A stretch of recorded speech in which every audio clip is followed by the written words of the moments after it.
The night of April 9th, 2020 was a cold and stormy one in California, and a terrified teenager known as Carter McSwaggins was busy exploring the Raccoon City Police Department. He had spent a whopping $20 on Resident Evil 2 when it was on sale, a steep price for a teen with no job or life, as a global pandemic canceled his one chance to socialize 5 days a week. With his entire life savings invested in this video game, he was excited to play this apex horror experience.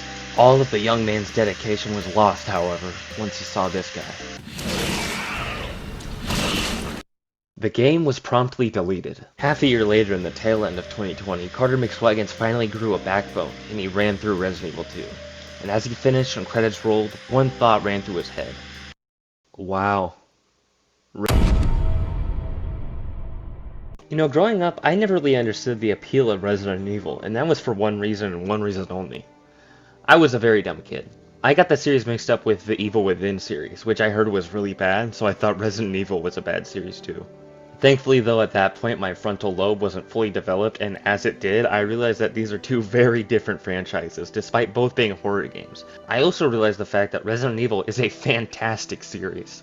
As Resident Evil 2 originally released at the tail end of 1998 and Resident Evil 3 in 1999, I think radical is the best term to describe this series, especially 2 and 3. Now, Biohazard and Village do have similar elements, but I feel like where they differ is that the original 3 games are covered head to toe in that 90s angst from which the Clone Saga spawned. The first 3 Resident Evil games are products of the 90s in a way that is original and not very derivative of other products. While it does share an aesthetic in certain aspects of 90s pop culture such as body horror and mutations, it's a trailblazer, as Resident Evil and Silent Hill set the precedent for early horror games. They're authentic and original, and would be enjoyed by the same angsty 90s kid who loves grungy music like Nirvana and Green Day. I haven't played too much of Resident Evil 1, but I've watched a playthrough of the remaster, and I'd say its eerie atmosphere and tension holds up to this day. I have played the remakes of Resident Evil 2 and 3, however, and these games are fantastic. They're in a weird spot between remake and remaster, as the story remains mostly the same with the same environments, enemies, and locations, but they completely adopted the over-the-shoulder first-person style of the original Resident Evil 4, and tweaked that gameplay to make it more modernized and easier to control, cementing the style as their own. These games do have their issues though, particularly the 3 remake, in which Nemesis is not the same stalking enemy he used to be. When compared to the Tyrant, Mr. X, Nemesis is clearly the better and more intimidating foe in the original games, but in the remakes, Mr. X, or Mr. X's if you dove deep enough into the lore, actually plays the role of Nemesis in RE2 better than Nemesis in the remake of 3. Capcom still managed to make him an imposing and frightening threat, but not so much in the open world aspect of the game. When it comes to the remakes, Mr. X does a much better job of scaring the player than Nemesis, as you hear his boots rattle and shake the floor beneath, making you wonder where he could show up next, and whether or not he's around the corner you're about to take. These iterations of these characters also live up to the originals. I love the main 4 of these games, being Leon, Jill, Claire, and Carlos. Something about the way there's such stereotypes and so awkwardly comfortable around each other really reminds me of the 90s. Look at how comfortable Claire and Leon are in this horrible situation in which zombies and mutated creatures are running rampant in Raccoon City. A corrupt company making bioweapons to sell to government militaries is behind this. The police chief tried to kidnap a little girl. Raccoon City is about to be blown up, and this little girl just lost her father and mother, as one of them turned into a horrific monster that grew out of the shell that is his body. And that little girl looks at them and says, "Hey, you guys can adopt me." look at how fine with it they are! And also, I'm almost completely convinced that Leon does not know how to operate around women in 1998. Look at this. But how are you doing? You know, just surviving. That's good. Yeah. Leon? Hey. It's so silly and ridiculous in a way that makes it easier to suspend your disbelief because it's so asinine. And speaking of characters, you want to talk about a strong female protagonist? Jill and Claire are fantastic. They're very human and relatable in their personalities and accomplish insane feats. I really appreciate how they don't do hard things super easily as a way to make them strong. They actually made them strong by persevering and accomplishing impossible tasks when the odds are stacked against them, just like the male characters in Resident Evil. They really do fit right in. I can understand why people will have some issues with female characters like Captain Marvel and the way she's sort of falsely written to be strong, but those criticisms that they have with Captain Marvel are not shared with Jill, Claire, and Ada whatsoever. They are written so well. Plot-wise, I think I'd compare these two games to the Netflix show Beef. I know that really doesn't make any sense, but hear me out. Beef is only 10 episodes long, but it escalates with each episode. Once I finished the show, I saw someone on episode 6 and I thought, holy shit, that's where you're at? It gets so much more tense. More and more just keeps on happening, and it's insane how it goes there, but it all logically ties together.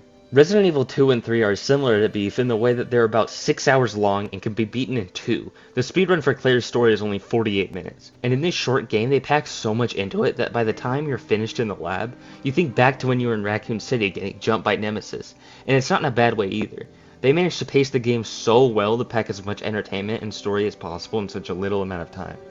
This goes for the whole mainline series, but I really enjoy the puzzles you solve throughout these games. Whether they be the shadow puzzles from 7 or the creepy doll block puzzle when you play as Sherry in 2, they're all really interesting and are just hard enough to be challenging without seeming impossible.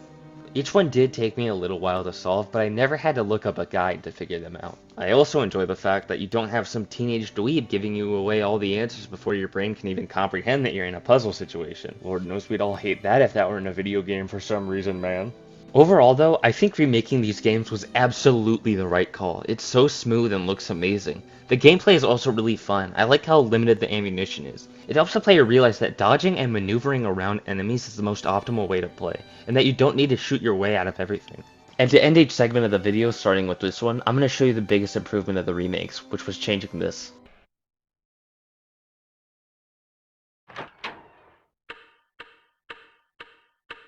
Now let's move on to the next section of this franchise, Resident Evil 4, 5, and 6, which had a somewhat sharp drop-off in horror, starting with 4 and getting gradually more action-based as they go on. I think one of the biggest examples of this game being more action-based in a good way is the set piece where you're hurling harpoons into the flesh of this monster in Lagos. It's one of, if not the first time in this series, our protagonist has been locked in or confined to one place. You need to defend yourself or attack an enemy and stand your ground. Other good examples of this are the elevator ride, and while I wouldn't really call a section like this an on-rail sequence, I would definitely call this part an on-rail sequence. However, here are some of the best examples of the decision to be more action-based being a bad one.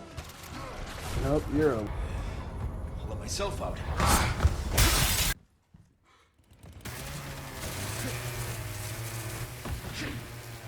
Regardless of how stupid it is, I love the action of the game and how cliche it is. We'll get into this again later, but Leon has some of the cringiest and lamest one-liners of all time, and I adore it. Listen to this bullshit. Where's everyone going? Bingo? Yeah! It's such highbrow 3D chess intelligence humor that you won't understand it until about 4 months after you've witnessed it. They're attacking Leon. They hear a church bell. They're leaving. So Leon connects the dots. The neurons fire and connect in his brain, and his military training kicks in, and he performs the highest degree of instinct and says, "Where's everyone going? Bingo?" Who knew that when Martin Scorsese said this is cinema, he'd be talking about a video game? One of the biggest crimes this game commits, though, is this scene. Let me fix it. No thanks, bro. Resident Evil 4 does have some scary moments, though. It captured horror cliches well, at least in the original when I thought this grown man was a little kid, and this giant monster in this dark laboratory scared the absolute shit out of me. And it wasn't just some measly jump scare. I was terrified even when I got a full-on good look at the thing, because I didn't know how I was going to survive this section. One of my biggest complaints about this game, though, is these fat-ass muffin-top sons of bitches. Fuck you. Resident Evil 4 is my second favorite game in this franchise behind RE2 because Resident Evil 2 is the absolute pinnacle of third-person horror in video games, and RE4 is one of the best action games I've ever played. They both absolutely nail what they're going for out of the park. I just prefer what RE2 is going for more, and I really wish I could say the same about 5 and 6.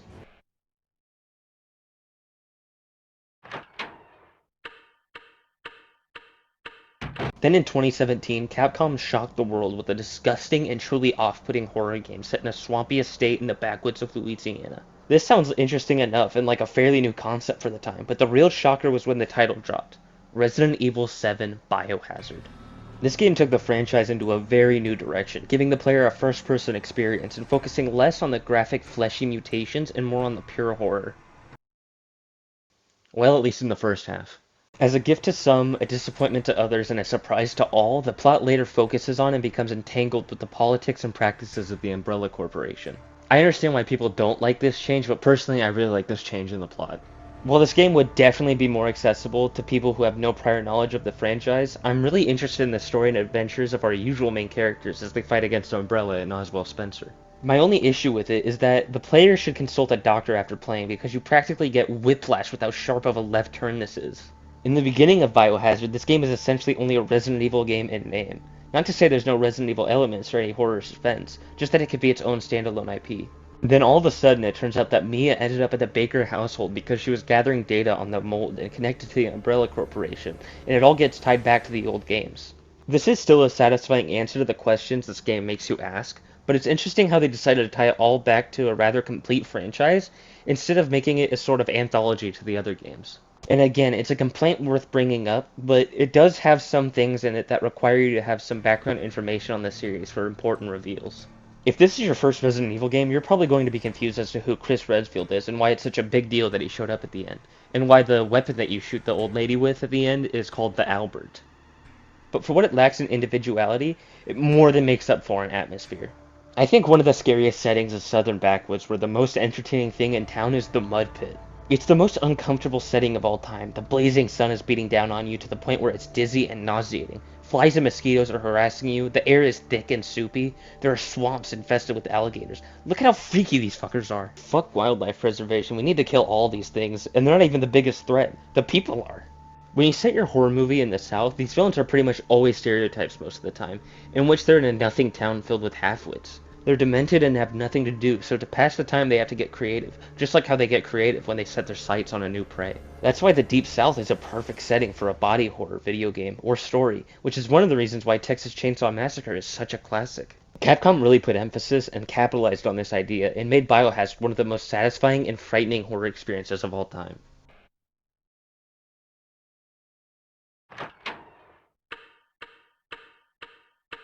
Four years and two remakes later, in 2021, Capcom drops Resident Evil Village. I think they were really proud of how they incorporated the 8 into the word village. Much like the first two trilogies of this IP, the first was more horror-based and the second was more action-based. While Village did incorporate more types of horror, like welding machine to man, and making you completely helpless while utilizing the phobia of dolls, it definitely has more action sequences. You fight in a giant metal mech with a chainsaw and cannon strapped to it. And it could just be me, but the fight against Moreau felt like it was a scrapped idea for RE4. It still was a lot of fun, it just reminded me of 4 a lot. Speaking of similarities to 4, we have a merchant in this game. Now obviously they're not ripping off the merchant from 4, and even if they were, it's their idea to rip off, but it's a similarity nonetheless. I think the Duke is awesome and that he's a welcome addition to the franchise. He has a fun personality as well as funny voice lines. And since we're on the topic of voice lines, Capcom really captured lightning in a bottle and couldn't recreate it, despite their best efforts. I have no idea why I love it when Leon does it, but Ethan's quips and one-liners are so cheesy and cliche. Listen to this. Curse you.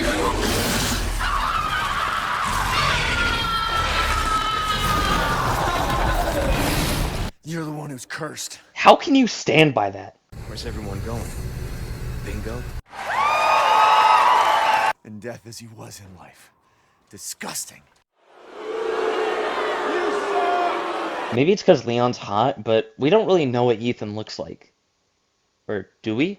Hold on, I'll Google what he looks like real quick. Either way, he can't be that bad. Oh my goodness! I do really like pretty much every character in these two games. Ethan's on par as far as video game protagonists go. Mia's cool. Chris is built like an Xbox One and isn't a boulder-punching asshole anymore. Miranda is a good villain with a solid and similar motivation to Ethan. All of our kids are fun concepts, and my glorious virtual vampire mommy, Lady D, is the greatest video game character of all time. Now, I don't really have a bias, but personally, I think Jeff Keighley should make another award show and give Lady D every award every year. As far as the plot for Village goes, it's quite simple in an effective way. For me, saving Rose really was all the motivation I needed to finish the game. The Mia twist was fun and in character for Chris, because why would he completely demolish his friend's wife? I love how Mother Miranda ties into Evelyn and Oswald Spencer, and I think the twist about Ethan is interesting. It makes you think back to moments throughout both 7 and 8. I feel like this plot is really well written and intriguing and sets up the next game very well. And at the end, I really like how they didn't show Ethan's face. I thought they'd finally reveal it, but it's hilarious how he just looks down the whole time. It's also probably a good idea because... let's keep that thing hidden as much as possible. I really appreciate the atmosphere of this game a lot, too. It feels so cold and lonely as the village is almost completely abandoned, and the color palette is primarily a cold and pale blue in the early stages of the game. The open world works so well in this game and was a great way to add side content, like safes and locks you need to find codes for, as well as sellable treasures. And while there were some zombies in Lady D's dungeons, the aggressive and violent lichens were a nice change of pace from the mindless roaming zombies. Resident Evil is truly a classic series that is somehow both timeless and a product of its time. It's a franchise I love and am passionate about, and I cannot wait to see where they go next, whether it be a new type of infection with Chris or other classic characters, or continuing with the mold and playing as Rose. In my opinion, The Last of Us is the best game that has zombies, but Resident Evil is the best zombie game if that makes sense. Capcom does zombies much better than anyone else in the industry as of now. It makes the zombies in games like Days Gone and Dying Light look like a joke. And no matter which way the future may take Resident Evil, I hope it stays rad.